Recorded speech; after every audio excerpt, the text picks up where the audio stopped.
ನಿಮ್ಮ ಹಳೆಯ ಚಿನ್ನದ ಒಡವೆನ ಅಧಿಕ ಬೆಲೆಗೆ ಮಾರಬೇಕೆ? ಆಟಿಕಾಗೆ ಕಾಲ್ ಮಾಡಿ 8880 ಅಟ್ಟಿಕಾ ಗೋಲ್ಡ್ ಕಂಪನಿ. ಬೆಂಗಳೂರು ದಕ್ಷಿಣ ಜಿಲ್ಲೆಯಲ್ಲಿ ಘನಘೋರ ದುರಂತ ಆಗ್ಬಿಟ್ಟಿದೆ. ಕಲ್ಲು ಕ್ವಾರಿಯಲ್ಲಿ ಬಂಡೆ ಕುಸಿದು 9 ಕಾರ್ಮಿಕರು ದುರ್ಮರಣ ಕಂಡಿದ್ದಾರೆ. ತಾವರೆಕೆರೆ ಹೋಬಳಿ ಮಾದಾಪಟ್ಟಣದ ಕ್ವಾರಿಯಲ್ಲಿ ನಡೆದಿರುವಂತಹ ದುರಂತ ಇದು.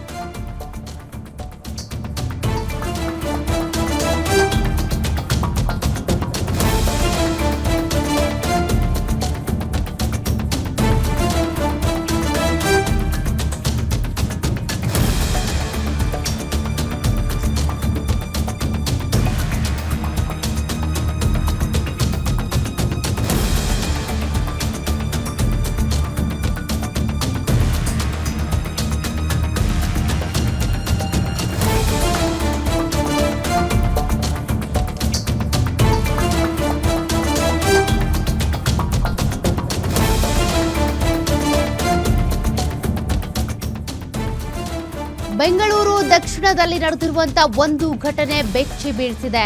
ತಾವರೆಕೆರೆ ಹೋಬಳಿ ಮಾದಾಪಟ್ಟಣದ ಕ್ವಾರಿಯಲ್ಲಿ ನಡೆದಿರುವಂತಹ ಘಟನೆ 7 ಮಂದಿ ಕಾರ್ಮಿಕರು ಮೃತಪಟ್ಟಿದ್ದಾರೆ. ಕಾವೇರಿ ಕ್ರಷರ್ಗೆ ಸೇರಿದ ಕಲ್ಲು ಕ್ವಾರಿಯಲ್ಲಿ ದುರಂತ ಸಂಭವಿಸಿದೆ. ಕೆಲಸ ಮಾಡ್ತಿದ್ದ ಕಾರ್ಮಿಕರ ಮೇಲೆ ಬೃಹತ್ ಗಾತ್ರದ ಬಂಡೆ ಬಿದ್ದಿದೆ. 60 ಅಡಿ ಮೇಲಿಂದ ಬಂಡೆ ಬಿದ್ದು ಕಾರ್ಮಿಕರು ಮೃತಪಟ್ಟಿದ್ದಾರೆ. ಮೃತರಲ್ಲಿ 2 ಕರ್ನಾಟಕದವರು ಮತ್ತು 7 ಕಾರ್ಮಿಕರು ಬಿಹಾರದವರು. 5 ಕಾರ್ಮಿಕರಿಗೆ ಗಂಭೀರ ಗಾಯಗಳಾಗಿದ್ದು ಆಸ್ಪತ್ರೆಗೆ ರವಾನೆ ಮಾಡಲಾಗಿದೆ.